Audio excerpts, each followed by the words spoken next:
Well, thank you, Leah, for the introduction.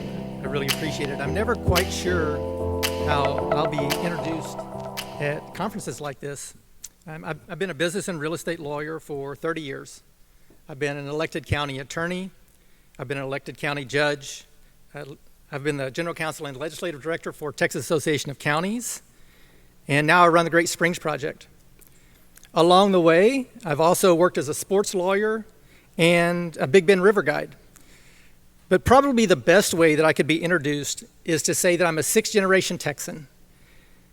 I'm Luke Merritt's dad, and I'm Sarah Merritt's dad. And I'm from Leakey. Population 425 in Riel County. So Leah mentioned my hometown conservation district, so I want to say hello to folks that are here representing that district. That district was established in 1959. It was in that handful of districts that was established in that session. It operated for a few years, and then it was inactive for a number of years. And I'm really proud that when I got back to Leakey in 2000, I was asked to and given the opportunity to help to write the rules to reform it and reorganize it and to get it up and operational. That was a great group of people, Perry Bashan, Tudor Trees, and others. And it was just a proud moment for me as a hometown kid to be able to do that. And it's great to see that that district is strong and it's doing what it was created to do. So I think Brian Leiker is in the room, and my cousin Dub Suttle may be around here somewhere. So great to see you all. So I don't know how many people here have ever been to Leakey, but it's a town that's small enough to be hard to find, but it's well known enough that this is a real situation.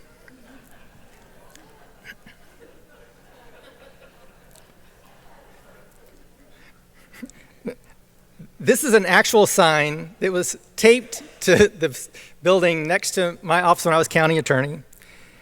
That building obviously was used for both yoga classes and tamale orders. So I'll just say, if you think you're from a small town, this is a sign for you. Life is about choices, right? We've got to weigh the odds, we've got to prioritize, and we've got to decide things. We can't do everything that we want all the time. So on this day in Leakey, to this person, tamales were more important than yoga. So that's it, you make your choices and you move on. So now I'm with Great Springs Project. This is a big, bold, audacious effort to add an additional 50,000 acres of conserved lands over the recharge zone of the Edwards Aquifer between San Antonio and Austin and develop a 100-plus mile network of hike and bike trails that is fully connected between those two anchor cities. The springs in our name comes from our mission to connect San Antonio Springs, and for that we use the Blue Hole on the campus of Incarnate Word in downtown San Antonio, to Coalmouth Springs in New Braunfels, to San Marcos Springs, and then Barton Springs in Austin. So from the Alamo to the Capitol, by the Texas Bicentennial in 2036. That's our mission. That's our goal. That's our daily work, is to create this fully connected trail network across 4 counties, plus add an additional 50,000 acres of conserved lands in the most rapidly developing region in the state and one of the most rapidly developing in the country. Where we work is a tight geographic area. If you've driven on I-35 between San Antonio and Austin, we're right parallel to 35 and to the west for 25 miles. Now, I'm not going to ask for a show of hands here, but I bet that a fair number of you sitting in your seats right now or watching online are thinking that we are, let's say, ambitious. I expect there's some of you that think crazy. You're thinking, I've driven down I-35. I've sat in that traffic. I've seen the construction everywhere. There is no way to do this kind of work in such a tight geographic area where the development pressure is so high, where there's land is so expensive, and where there's so much that's being built or soon to be built. That's fine if you think that. I have another whole talk that I give sometimes that's titled, Don't Be Scared. And one of these days, if you want me to, I can come back and give that one. This is a hard project, but I said yes to Great Springs project 3 years ago because it is important work. It's important to the Texas Hill Country, where I'm from. It's important to Central Texas, and it's important to this state and beyond. Flat out, we do not have enough publicly accessible parks and open space in this state. We have a great state park system that's very crowded. In many places, we have great local parks, which are very crowded. We have a lot of ground to make up for. Less than 5% of the land in Texas is publicly accessible, and that includes land for schools and roads. We have right at 30 million people in this state now, more on the way every day. You've heard these numbers. Our population will exceed 50 million people in the next 25 years. There are not enough places for people to be outside, to be with their families away from the television, to move, to get the physical benefits, the mental health benefits, the quality of life benefits that come from easy access to parks and trails and open space, to have the opportunities to be outside in the way that I did when I was a kid, or maybe you're thinking about how the opportunities that you had when you were a kid. Also, people have a limited understanding of where their drinking water comes from, and even less of an understanding of how important aquifer protection really is. The recharge zone of the Edwards Aquifer in our area, even with enhanced regulation, is being paved over. So, what to do? Well, we're not scared. We rolled up our sleeves and decided to get to work and meet the challenges. 80% of the population of this state, over 22 million people, is within a 3-hour drive of some part of this trail. 50,000 additional acres in conservation, that's less than 5% of the available land in our corridor. It is possible, and we're doing it. Last year, in our second year, we led or we partnered on over 4,600 acres of land conservation projects, almost 10% of our goal. And of the 100-plus mile trail, around a third of it is already built in the cities along the way, and we're working on building 6 to 7 more miles of trail every year for the next 10 years. When we talk about trails, I just want to make sure that we're all on the same page here. Trails can be a lot of different things. It can be a hard-top trail like an extra wide sidewalk, concrete or asphalt, and you see that in urban settings. It can be a soft surface trail that could be crushed granite or dirt or something like that, or some combination of those. So our job at Great Springs Project is to move existing trail and conservation projects forward and to catalyze new projects, to find funding and good partners to work on our projects with us, and to work with landowners and respect private property rights and negotiate the best business deals possible. So how do we do that? For us, it really comes down to 3 things that I want to talk about today, and here they are. Pitch a big tent, keep your eyes downfield, and a rising tide lifts all boats. The first of these is critically important. All of this work is hard. You work on public projects. You know this work is hard. Finding funding for good projects is hard. So to be successful, you have to have good partners and great collaboration.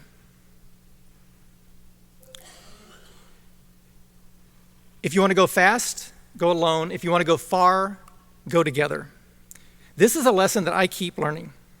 I learned it when I was a county judge, and I needed to pull together a group of local people to do an airport advisory plan so we could get TxDOT funding to resurface the runway of our little, but really important to us, airport. I learned it when we wanted to celebrate our county centennial in 2013, and we wanted to do it in a big way. So we tapped all the local organizations, the fire departments and the EMSs and the chambers of commerce and the garden clubs, and we brought everyone together to help out, and in exchange for that, we turned the events that we put on all year long, a year's worth of events to celebrate a centennial in a county of 3,500 people. We turned those events into fundraisers for the local organizations. And when I was the chairman of Middle Rio Grande Development Council, and we needed all the cities and the counties to come together to coordinate on interoperable radio systems. So 9 counties, all the cities stretching from the hill country down to the Rio Grande border.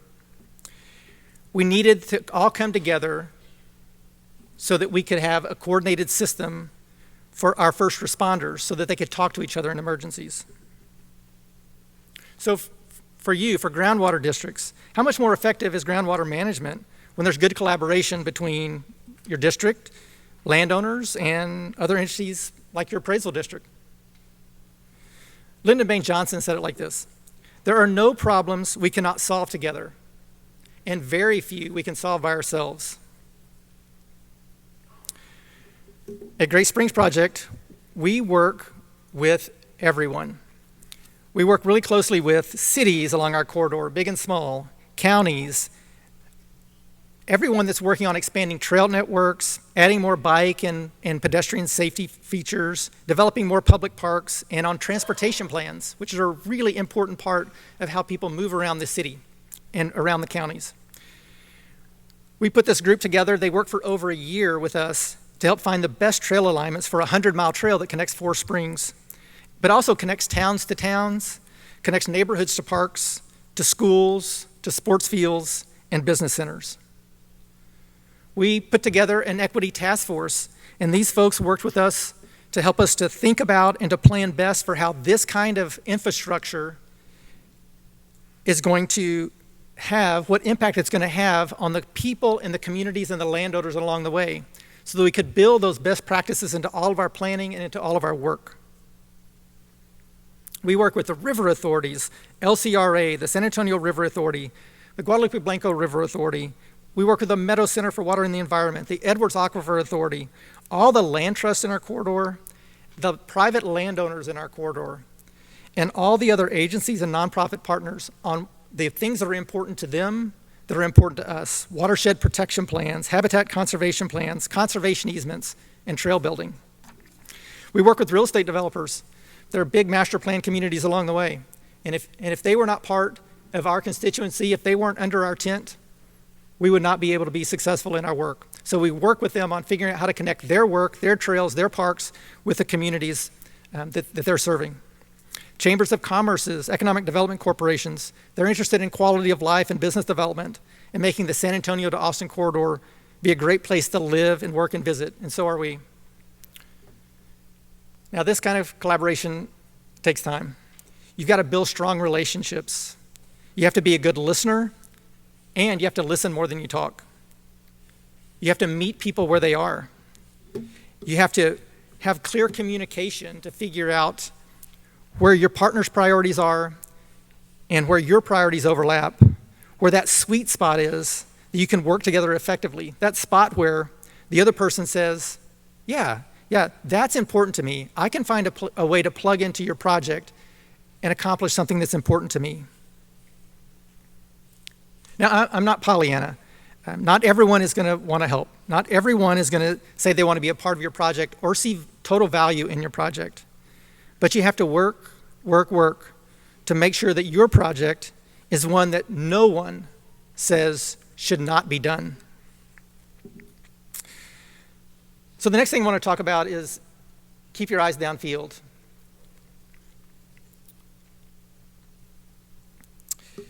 In football, we talk about a quarterback's eye line, right? When they drop back to pass and the pass rush is coming at them, what are they looking at? Are they looking at where they're going to get crunched?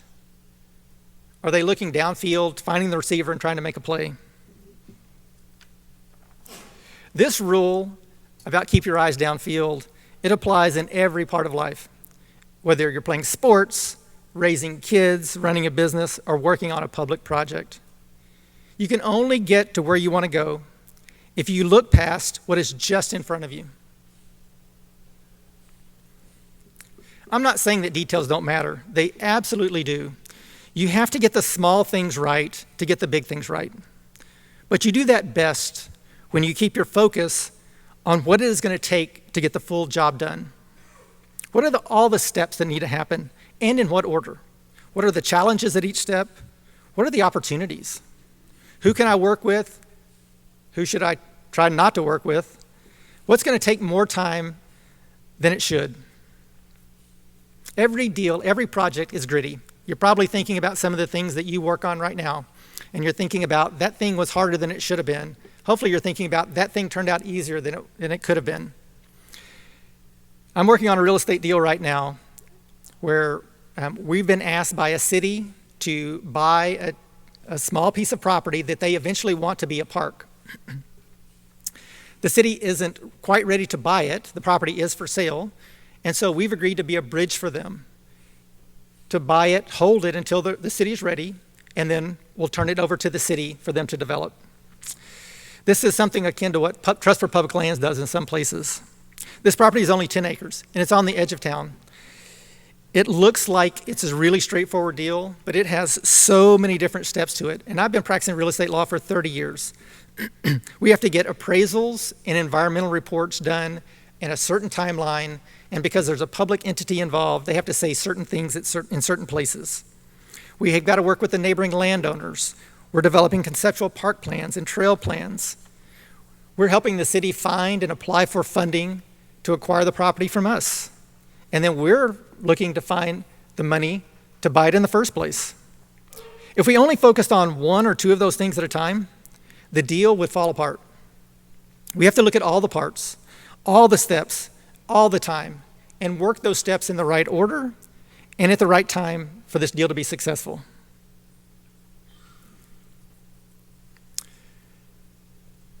This is the Great Springs Project strategic plan. One piece of paper, 2 lines. Put trail on the ground, put land into conservation. Everything we do gets tied back to one of those 2 goals. That's our goal, that's our strategy, and that's our work plan. So keep looking forward. If you do that, you're going to be okay. If you look down at the trail, you'll notice the things that are right in front of you that you need to deal with. But if you have your eyes pointed at the ground or at your feet, you won't know where to go or how to get there. And third, be the rising tide that lifts all boats. That is, look for ways that your work, your projects, can both benefit other work and projects and people, and be benefited by other work and projects and people.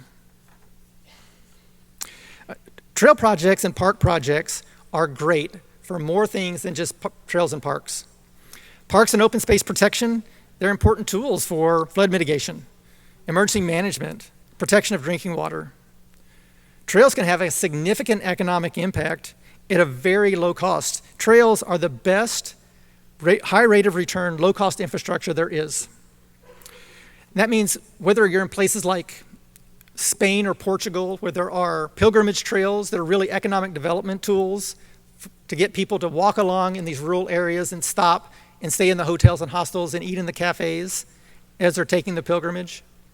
Or you look at a place like Northwest Arkansas, Fayetteville to Bentonville, where a 30-mile trail built for $30 million now has an annual economic impact of $130 million. A one-time $30 million investment led to $130 million annual economic impact.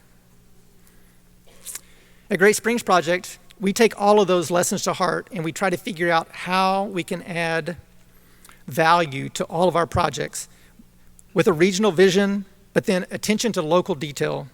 We help local projects become more viable, more fundable, more impactful. If a city in our corridor is going to work on a trail or wants to build a trail or wants to plan a trail or wants to find funding for a trail, we'll sit down with them and talk about who are the real estate developers in the area, what are they doing? What is your neighboring city or town doing? Who are the other people out there that are doing this kind of work?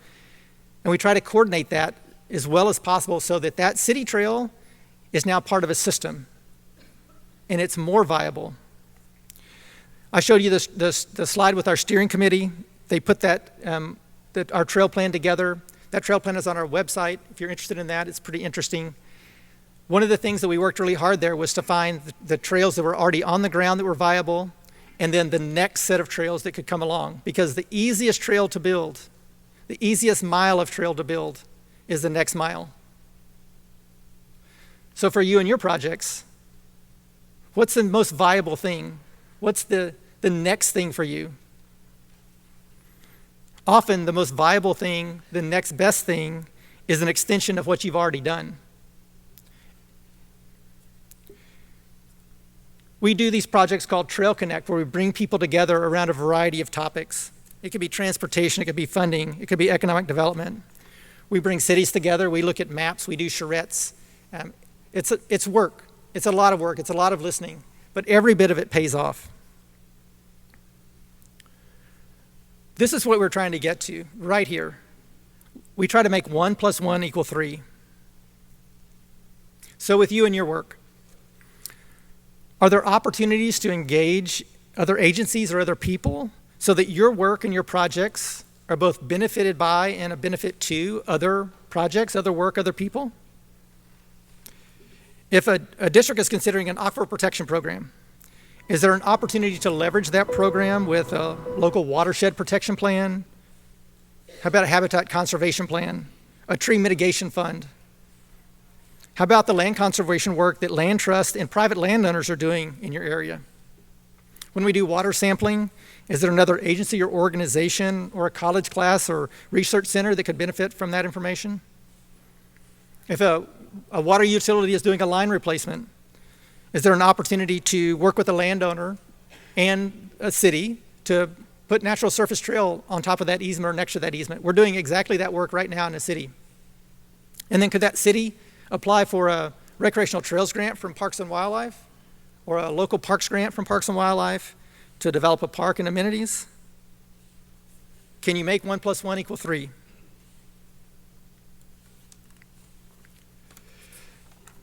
So you've heard me talk for 20 minutes. Matthew McConaughey says it really well. And so this is a video that really ties those things together I've been talking about. And if we play the video, I think you'll see it.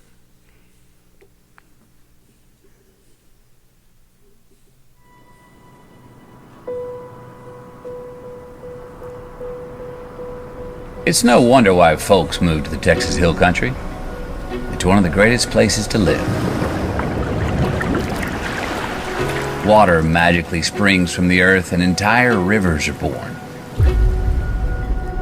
The land bursts with color and is teeming with life.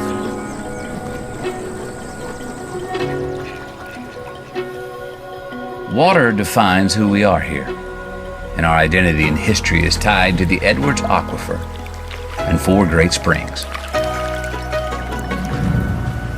These springs and the rivers that flow from them are the soul of our cities.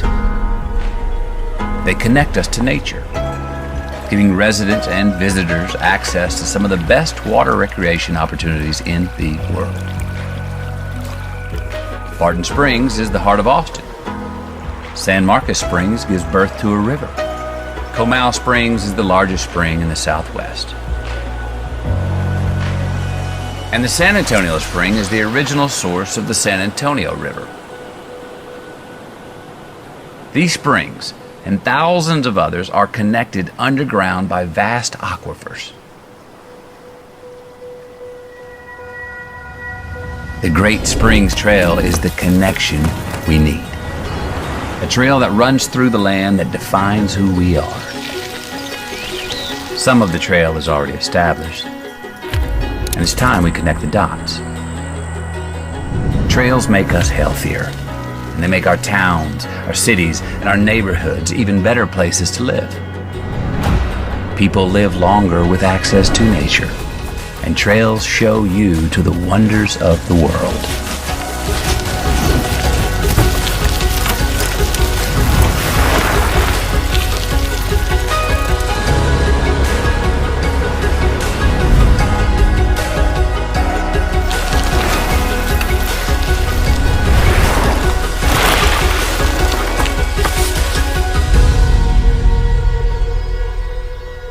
The Great Springs Trail is more than just a hike and bike trail.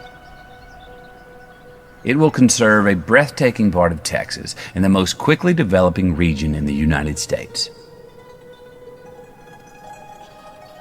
Some of the region has already been protected. But there is still a lot of work to be done. Yes, time is of the essence. This region of Texas is growing faster than any other. And if we don't conserve it right now, we're going to lose the very reason that we live here. Right now, we have the chance to make this dream a reality. Future generations won't. And it's not just people that will benefit. The hill country contains species found nowhere else and is a migratory stopover on a continental scale.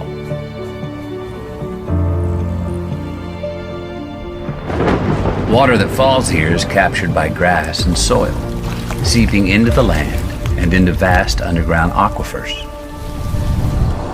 These caves and passageways below us are so extensive that species have adapted to live here that are found nowhere else in the world. And when these aquifers are healthy, they bubble to the surface as springs. The magic of water is why we live here. Protecting these aquifers and springs is protecting who we are. Unfortunately, the recharge zone of these aquifers is exactly where we're developing. Our springs and our rivers are at risk. Already in the last 50 years, half of the major springs in Texas have stopped flowing during drought years. The time to act is now, before it's too late. The Great Springs Project is not just a great trail through this recharge zone. It will conserve the land that is crucial for our springs and rivers to survive. Our plan is bold. It must be. Join us.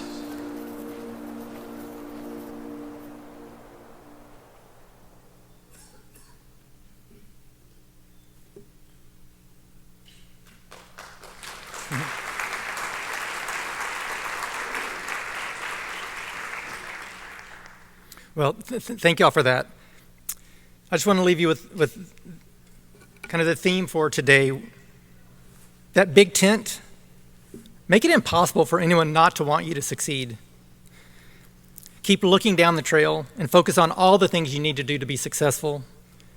And be that rising tide and find ways for your work to help other people and projects. It's really been an honor for me to be here and talk with y'all today.